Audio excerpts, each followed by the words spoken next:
हरे कृष्ण। तो आज के सेशन में हम कवर करेंगे Bhagavad Gita as it is, chapter 9, text number 28। तो आज के श्लोक में हम देख सकते हैं ये कंटिन्यूशन है पिछले श्लोक से। तो जिस प्रकार पिछले श्लोक में भगवान ने हमें समझाया था कि हमें किस प्रकार से सब कुछ भगवान के लिए ऑफर करना है, किस प्रकार से हम सब कुछ भगवान के लिए ऑफर करते हुए कर सकते हैं, ये विचार भगवान ने पिछले श्लोक में कहा।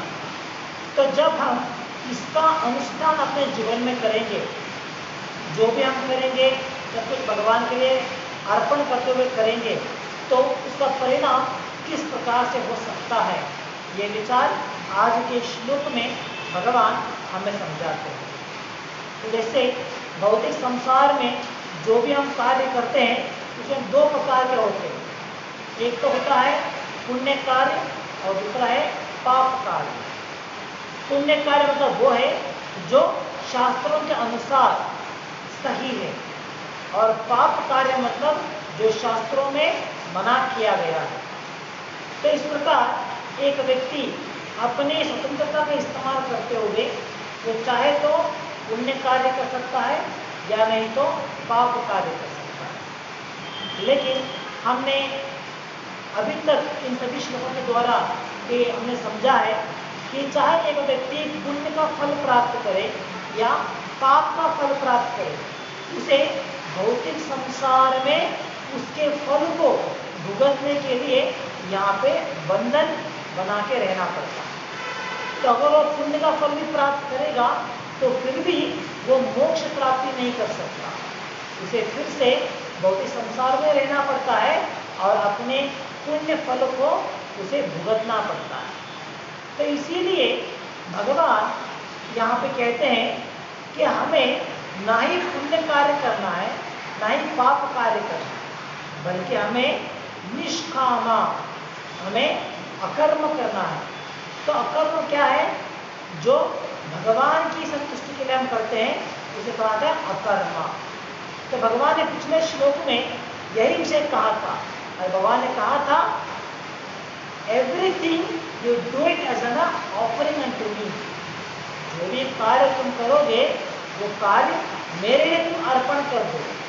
इसका मतलब है कि सभी कार्य भगवान की संतुष्टि के लिए करना है, तो वो अकर्म कहलाते हैं। तो जब इस प्रकार से हम अपने जीवन में इसका अनुष्ठान करेंगे तो क्या होगा? तो हम शुभ और अशुभ, पुण्य कार्य और पाप कार्य, इन दोनों के प्रभाव से मुक्त हो सकते हैं। तो यही विचार आज के श्लोक में भगवान यहाँ पे समझाते हैं। शुभाशुभ परित्यागी शुभाशुभ फले एवं, तो भगवान कह रहे शुभ अशुभ फले एवं, इन दोनों का जो फल है, इसका फल शुभ कार्य का फल या नहीं तो अशुभ कार्य का फल। शुभाशुभे फले एवं मोक्ष से। तो एक व्यक्ति जब इस प्रकार से अपना जीवन में इसका अनुष्ठान करेगा तो क्या होगा? वो मोक्ष प्राप्ति करेगा। मोक्ष किससे प्राप्ति करेगा? शुभ और अशुभ, इन दोनों प्रकार के कर्म फल से वो मोक्ष प्राप्ति करेगा। मोक्ष से कर्म बंधन नहीं। तो इस प्रकार के जो बंधन में वो आ सकता था, उस बंधन से उसने मोक्ष को प्राप्त किया है, वो मुक्त हो गया है। संन्यास योग युक्त आत्मा। तो इस प्रकार वो अपनी सभी प्रकार के कार्यों से, कार्य के फल से मुक्त होते हुए उसे क्या कहा जाएगा? उसे कहा जाएगा ही इज अ सन्यासी। तो संन्यास योग युक्त आत्मा, इस प्रकार से वो संन्यास का पालन करते हुए योग युक्त आत्मा, वो योग में स्थित है। और साथ ही विमुक्तो माम उपैस्यति। तो इस प्रकार से जब वो अपना जीवन चलाएगा तो अब उसके जीवन के आखिर में क्या होगा? विमुक्तो माम उपैस्यसि। माम उपैस्यति मतलब है ही कम्स टू मी, वो मेरी शरण में आएगा या मेरी धाम को आएगा। तो इस प्रकार आज के श्लोक में भगवान समझाते हैं कि किस प्रकार से हम भगवान के लिए कार्य करते हुए सब कुछ भगवान के लिए अर्पण करते हुए अगर हम कार्य करेंगे तो हम भौतिक संसार के पुण्य या पाप इन सभी प्रकार के कर्म बंधनों से मुक्त हो सकते हैं और यही सही प्रकार का संन्यास कहा जाता है। और जब इस प्रकार के संन्यास कार्य में जब हम करेंगे तो क्या होगा, अगला जीवन हम भगवान के धाम को वापस जा सकते हैं, तो हमें भगवान का धाम मिल सकता है। तो ये विचार आज के श्लोक में भगवान हमें समझाते हैं। तो भावार्थ हम देखते हैं। भावार्थ में प्रभुपाद रूप गोस्वामी के द्वारा दिया गया युक्त वैराग्य, इसके बारे में हमें समझाते हैं। तो यहाँ पे प्रभुपाद युक्त वैराग्य के बारे में क्यों समझा रहे हैं, क्योंकि आज के श्लोक में जो भगवान हमें दे रहे हैं, जो समझा रहे हैं, वो एक्चुअली युक्त वैराग्य ही कहा जाता है।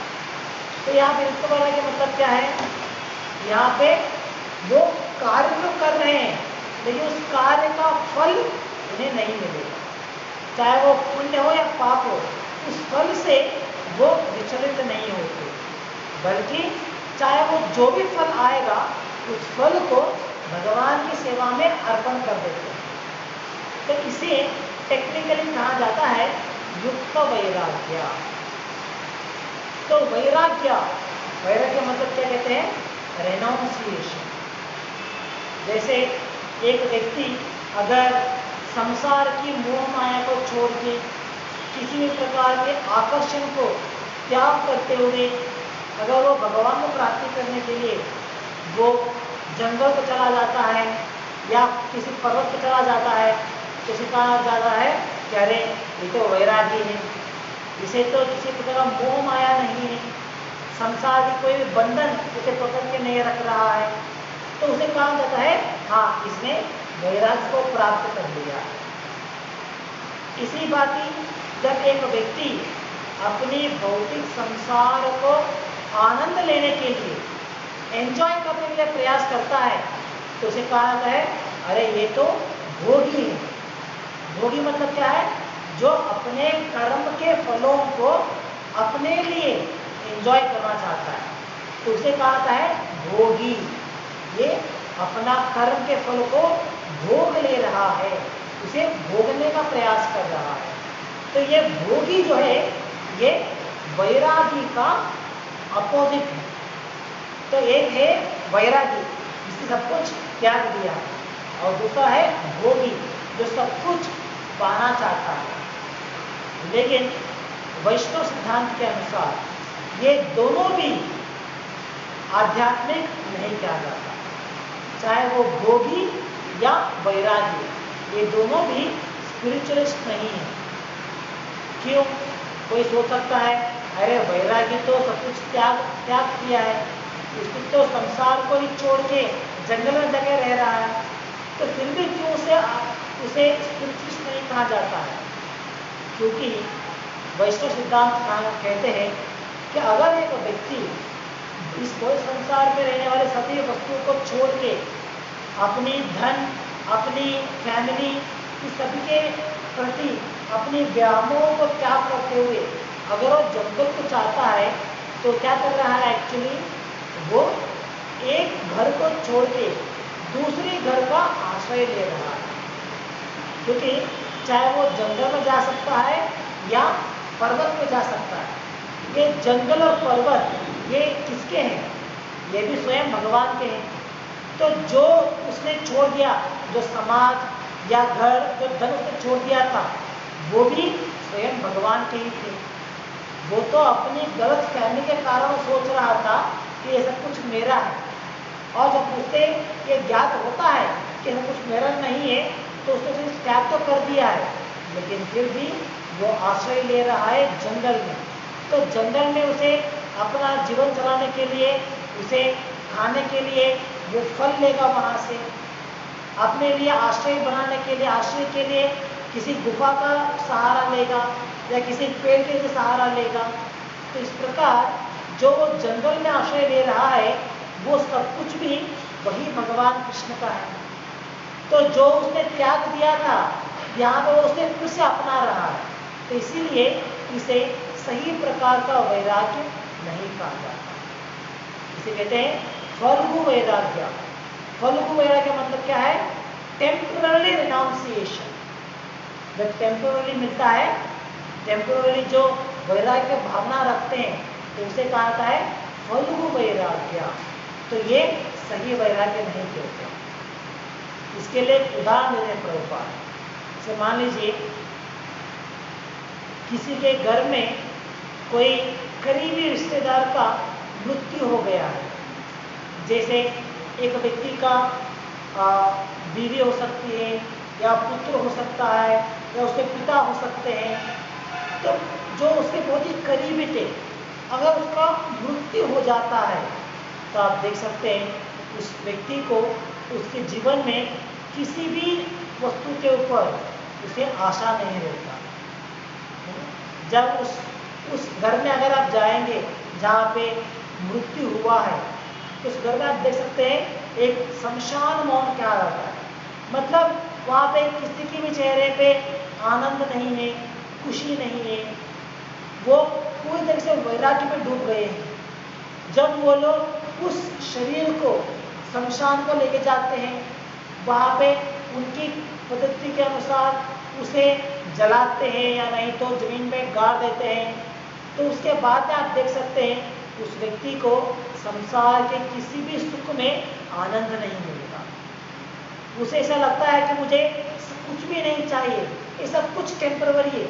उसके बाद में आप अगर आप उनसे बात करेंगे तो उनके बात के द्वारा भी यह आपको एहसास होगा कि अरे इसे तो रियलाइज हो गया है कि अरे संसार तो मिथ्या है, यहाँ पे कुछ भी शाश्वत नहीं है, सब कुछ असत्य है। लोग आते हैं और मर जाते हैं, बिछड़ जाते हैं। तो इस प्रकार उस व्यक्ति से बात करते हुए भी आपको ये सभी एहसास हो जाएगा। तो आप देख सकते हैं कि उसमें ये वैराग्य आ गया है। वो उसे एक्सपीरियंस कर रहा है कि हाँ अरे कुछ भी नहीं चाहिए, संसार नहीं चाहिए, घर गृहस्थी नहीं चाहिए, कुछ भी नहीं चाहिए, जो वैराग्य चाहिए। तो एक प्रकार का वैराग्य उसमें हम देख सकते हैं। जैसे कहा था है स्मशान वैराग्य। और ये स्मशान वैराग्य का लक्षण क्या है? ये स्मशान वैराग्य जो है वो सिर्फ कुछ ही घंटे या कुछ ही दिन उसके पास रहेगा।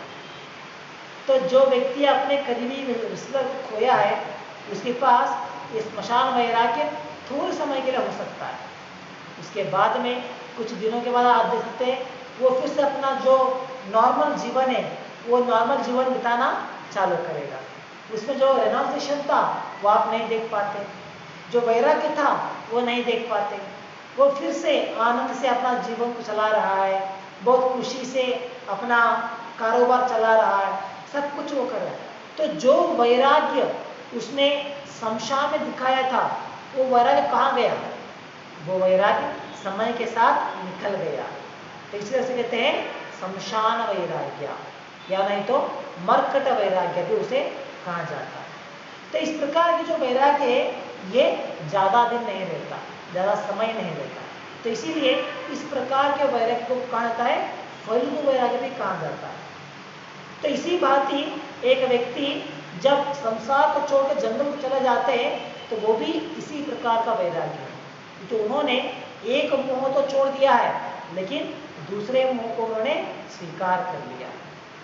तो वैष्णव सिद्धांत में इस प्रकार की फल्गु वैराग्य के लिए कोई स्थान नहीं है, बल्कि हमें रूप गोस्वामी अपने नेक्टर ऑफ डिवोशन उपदेशामृता में हमें समझाते हैं कि हमें वैराग्य प्राप्त करना। तो किस प्रकार का वैराग्य प्राप्त करना है?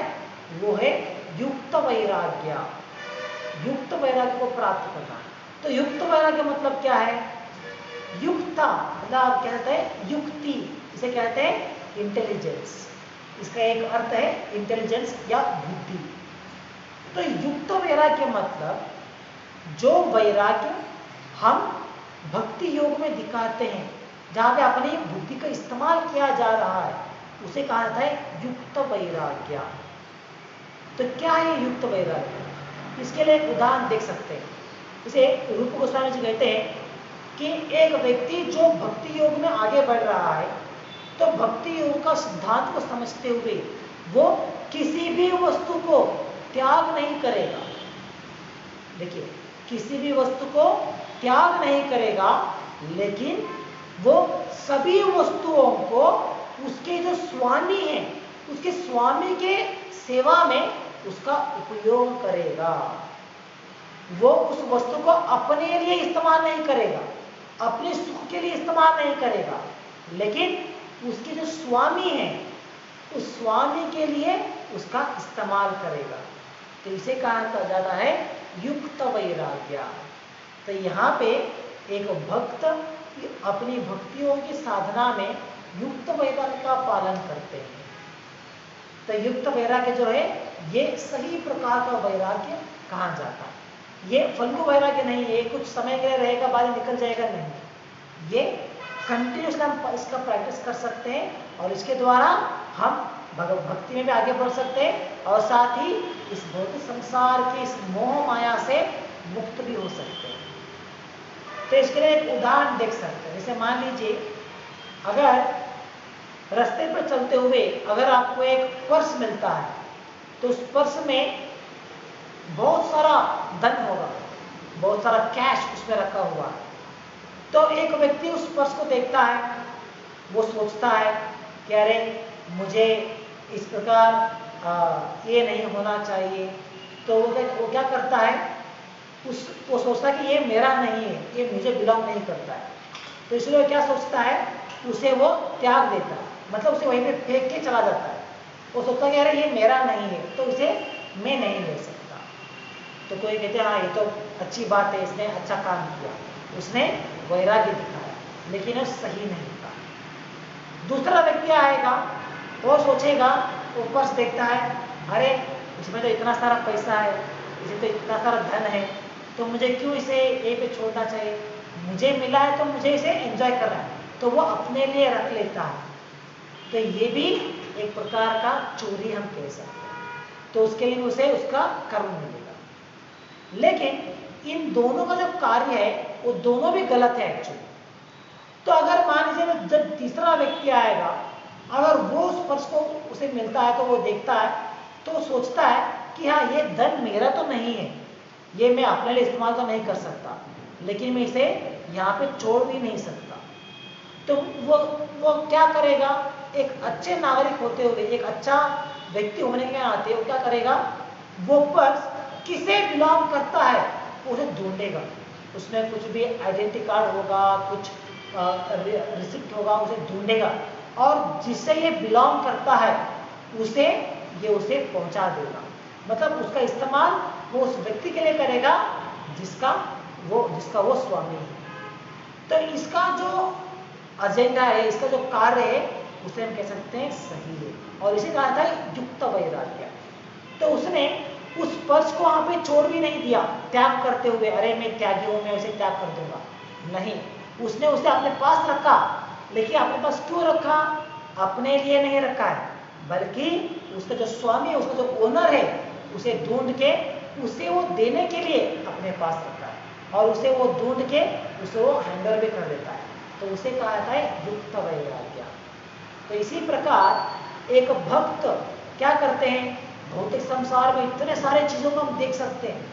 तो जो भोगी होता है वो क्या करता है, इन सभी चीजों को अपने लिए इस्तेमाल करना चाहता है, उसे भोगना चाहता है।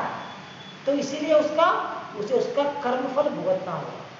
और जो त्यागी है, जो वैराग्य, वो क्या करता है, अरे ऐसा कुछ मोह माया है, ऐसा कुछ इल्यूजन है, मुझे त्याग कर देना है, वो सब कुछ छोड़ देगा और जंगल को चला जाएगा। तो ये भी गलत है। और एक भक्त क्या करता है, वो समझता है कि जब इस जो पूरा संसार है इसका स्वामी कौन है, स्वयं भगवान कृष्ण है।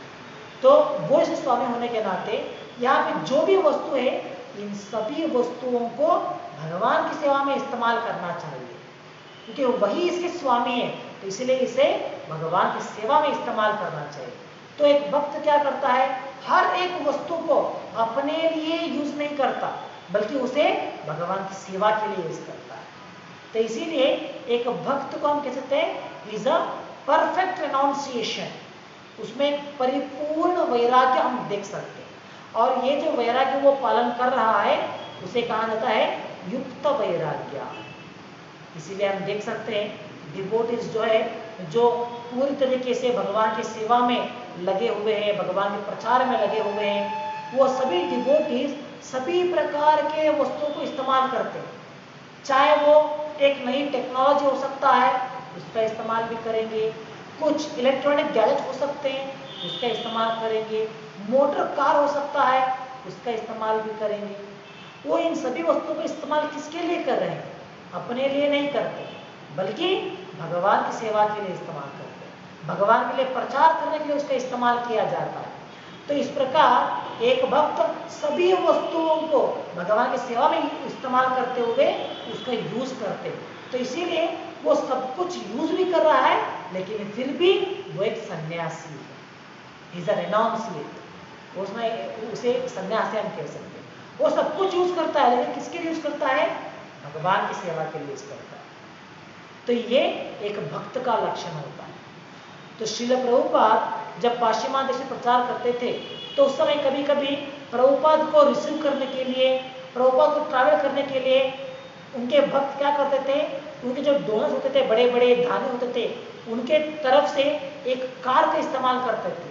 तो जब प्रभुपाद वहाँ पे उनके शहर को आते हैं तो प्रभुपाद को वहाँ पे जितने दिन प्रभुपाद वहाँ पे रहेंगे, 2 दिन या 3 दिन, तो प्रभुपाद को वहाँ पे ट्रैवल करने के लिए, घूमने के लिए प्रभुपाद के लिए गाड़ी चाहिए होता था।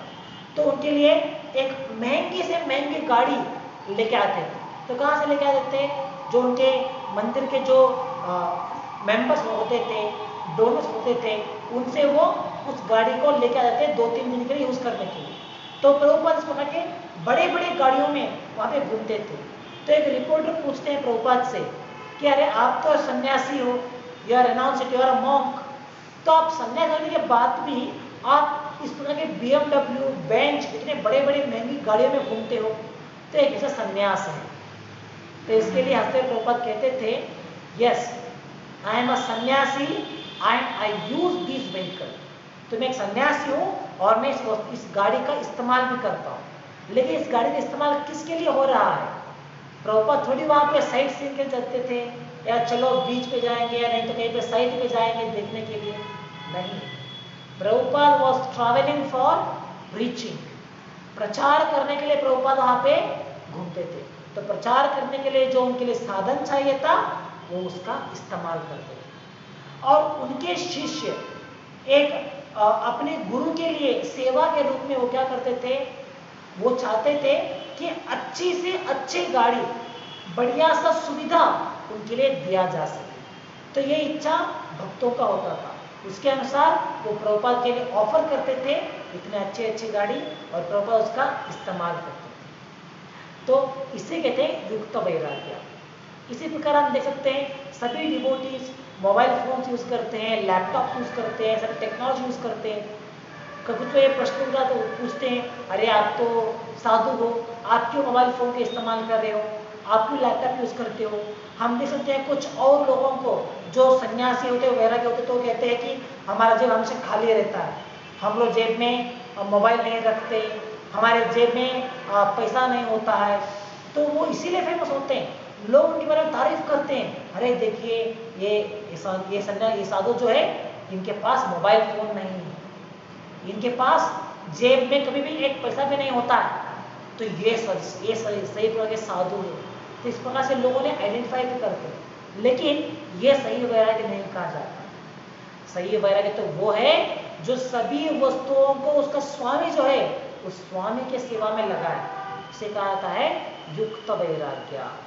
तो रूप गोस्वामी इस युक्त वैराग्य के बारे में नेक्टर ऑफ डिवोशन या उपदेशामृता में इसके बारे में जानकारी देते हैं। तो आज के श्लोक में जो भगवान यहाँ पे कह रहे हैं कि एक व्यक्ति, एक भक्त जो सभी प्रकार के कार्यों को भगवान के लिए सेवा के रूप में करता है, तो वो सभी प्रकार के पुण्य फल और पाप फल के कर्म फलों से मुक्त होता है।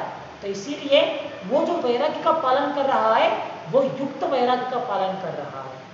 तो इसीलिए उस व्यक्ति को सन्यासी भी हम कह सकते हैं। ये तो सन्यासी, वो अपने वर्ण के अनुसार या अपने आश्रम के अनुसार हो सकता है कि वो गृहस्थ है, वो शादीशुदा है, या नहीं तो वो एक ब्रह्मचारी है, वो बिना शादी किए ऐसा ही है, तो उसके आश्रम के अनुसार है। लेकिन जो फिलॉसफी, जो तत्व पालन कर रहा है, जो इंस्ट्रक्शन पालन कर रहा है, उसके अनुसार वो एक सन्यासी है। ये सन्यासी मतलब त्यागी, वैरागी, उसे सन्यासी कहा जाता है। तो ये एक गृहस्थ में होने के बाद भी, एक ब्रह्मचारी में होने के बाद भी वो सन्यास धर्म का पालन कर रहा है, क्योंकि वो जो भी कार्य करता है अपने लिए नहीं करता, भगवान के लिए अर्पण के रूप में वो कार्य करता है, तो इसीलिए उसे सन्यासी कहा जाता है। तो भावार्थ में हम देख सकते हैं प्रभुपाद यहाँ पे बहुत सारे विचारों को यहाँ पे एक्सप्लेन भी करते हैं। तो आगे हम देख सकते हैं प्रभुपाद यहाँ पे कहते हैं कि किस प्रकार हमें कार्य तो करना चाहिए।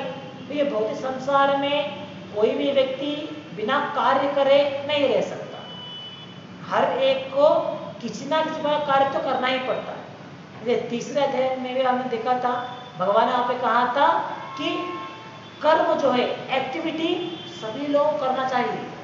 कोई भी ऐसा व्यक्ति नहीं है कि जो एक भी क्षण, एक भी कार्य ना करे हुए वो रहेगा, ऐसा कोई भी नहीं हो सकता। जैसे मान लीजिए कोई सोचता है कि अरे मैं कुछ भी काम नहीं करूँगा, मैं चुप से सो जाऊंगा, तो मैं कुछ भी काम नहीं करूँगा, तो क्या वो सभी प्रकार कर्म से मुक्त है? नहीं, क्योंकि सोना या जो निद्रा है वो भी तो एक प्रकार की एक्टिविटी है, वो भी तो एक प्रकार का कार्य है। जैसे हम कहते हैं ना कि अरे आप क्या कर रहे हो, तो कहते हैं हाँ मैं निद्रा में था, मैं आई वॉज स्लीपिंग, मैं नींद कर रहा था। तो ये भी एक प्रकार का कार्य है, निद्रा अवस्था भी हमारा कार्य कहा जाता है। तो इसीलिए यहाँ पे प्रभुपाद कहते हैं कि भौतिक संसार में रहने वाला हर एक व्यक्ति को, हर एक शख्स को एक ना एक प्रकार का कार्य तो करना ही पड़ता है, कोई भी कार्य से मुक्त नहीं है। Everyone has to work. तो अगर जब हम कार्य करना ही है हमें, तो क्यों ना हम इस प्रकार के कार्य करें जिससे हम उस कर्म फल बंधन से मुक्त भी रहे और फिर भी कार्य करते रहे। तो ये एक चतुर व्यक्ति, एक बुद्धिमान व्यक्ति सोचता है। तो इसीलिए हमें कर्म करते हुए भी उस कर्म के फल से मुक्त होना है, तो उसके लिए हमें युक्त वैराग्य करना है, तो उसके लिए हमें भगवान की सेवा करना है।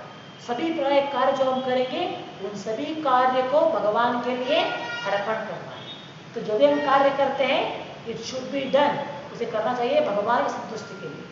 तो जो भी उस कार्य के जो फल आता है, उसका जो रिजल्ट आता है, उस रिजल्ट को भगवान के लिए ऑफर कर देना चाहिए। तो इस प्रकार सभी प्रकार कार्य करते हुए उस कार्य से भी हम, उस कर्म के फल से भी हम मुक्त हो सकते हैं। और जब एक व्यक्ति इस प्रकार से कार्य में एंगेज रहता है, वो सभी कार्य के फलों को भगवान के लिए अर्पण कर देता है, तो भगवान क्या कहते हैं? भगवान यहाँ पे अश्योरेंस देते हैं, माँ उपस्थिति, he will come back to me, वो मेरे धाम को आएगा, तो उसे मोक्ष प्राप्ति होगा। तो ये जो यहाँ पे भगवान कहते हैं मोक्ष, ये एक मायावादी को जो मोक्ष प्राप्ति होता है उस प्रकार से नहीं है, क्योंकि मोक्ष की प्राप्ति में 5 प्रकार है, 5 वैरायटी है मोक्ष में। तो इन 5 वैरायटी में जनरली लोग सोचते हैं मोक्ष मतलब एक ही है, और वो है भगवान में एक हो जाना, लीन हो जाना भगवान में, वही मोक्ष कहा जाता है। लेकिन ये सिर्फ एक प्रकार का वैराग्य, एक प्रकार का मोक्ष है। एक भक्त इस प्रकार के मोक्ष को स्वीकार नहीं करता, बल्कि जब भगवान कहते हैं he come back to me, he comes to me मतलब है वो भगवान के धाम को जाएंगे। तो इस जो 5 प्रकार के मोक्ष में जो बाकी के प्रकार है, जहाँ पे साष्टी, सारूप्य या सामीप्य, इस प्रकार के मोक्ष को वो प्राप्ति करेगा। इसके द्वारा वो भगवान के धाम को जा सकते हैं, भगवान के धाम में, भगवान के संग में वो लोग रह सकते हैं, भगवान के जैसा ही एक शरीर को धारण कर सकते हैं। इस प्रकार के मोक्ष को वो प्राप्त कर सकते हैं। तो एक भक्त इस प्रकार के नियम का पालन करते हुए वो भगवान की निराकार में एक नहीं होंगे, वो उसमें मर्ज नहीं हो जाएंगे, वो उनका लक्ष्य नहीं होता। ये सिर्फ एक मायावादी का लक्ष्य होता है, लेकिन एक भक्त जो है वो भगवान की धाम को जाने की इच्छा रखते हैं और उसी प्रकार का मोक्ष को वो प्राप्त करते हैं। तो भावार्थ के आखिरी में अगले भाव में सकते हैं, यहाँ पे प्रभुपाद सन्यास के बारे में हमें समझाते हैं कि इस प्रकार से एक सन्यासी का कार्य क्या है और एक सन्यासी किसे कहा जाता है। जैसे हमने प्रारंभ में समझा है कि एक सन्यास मतलब जिसने सभी प्रकार के कर्म बंधनों से मुक्त हो गया है, जिसे जनरली कहा जाता है वैरागी, जिसे सन्यासी एक कावी वस्त्र में दिखाई देते हैं। तो इस कावी वस्त्र का एक कावी वस्त्र जो है वो दर्शाता है कि ये वैरागी है, ये सब कुछ त्याग दिया। तो एक सन्यासी हमेशा कावी वस्त्र में दिखाई देते हैं, क्योंकि उसका मतलब है कि वो एक वैरागी है। तो सही सन्यासी कौन है? जो इस श्लोक में दिए गए अनुसार सभी कार्यों को या सभी एक्टिविटीज को, सभी वस्तुओं को भगवान की सेवा के लिए रख देते हैं, वो एक सही सन्यासी कहा जाते हैं। तो इसीलिए श्लोक में भगवान ने उन्हें सन्यासा, भगवान ने उन्हें यहाँ पे श्लोक में कहा है सन्यास योग युक्तात्मा। इस व्यक्ति इसने योग की प्राप्ति किया है और वो एक सन्यासी भी है, क्योंकि वो जो भी कार्य करता है अपने लिए नहीं करता बल्कि भगवान संतुष्टि के लिए करता है। तो इस भावार्थ के आखिरी में हम देख सकते हैं प्रभुपाद यहाँ पे वैष्णव सिद्धांत क्या है वो यहाँ पे समझाते हैं। तो प्रभुपाद यहाँ पे कहते हैं, it is said therefore by Vaishnava authorities that even the most intelligent person cannot understand the plans and activities of a pure devotee। तो एक शुद्ध भक्त के जो कार्य है वो कोई भी समझ नहीं पाता। इसीलिए एक हमारे वैष्णव आचार्य अपने एक पंक्ति में लिखते हैं, इसका प्रभुपाद उल्लेख करते हैं, वैष्णवेर क्रिया मुद्रा विज्ञेन भूयया। मतलब एक शुद्ध भक्त क्या करते हैं, उनका क्या प्लान है, उनकी क्या अंडरस्टैंडिंग है, ये कोई समझ नहीं पाता।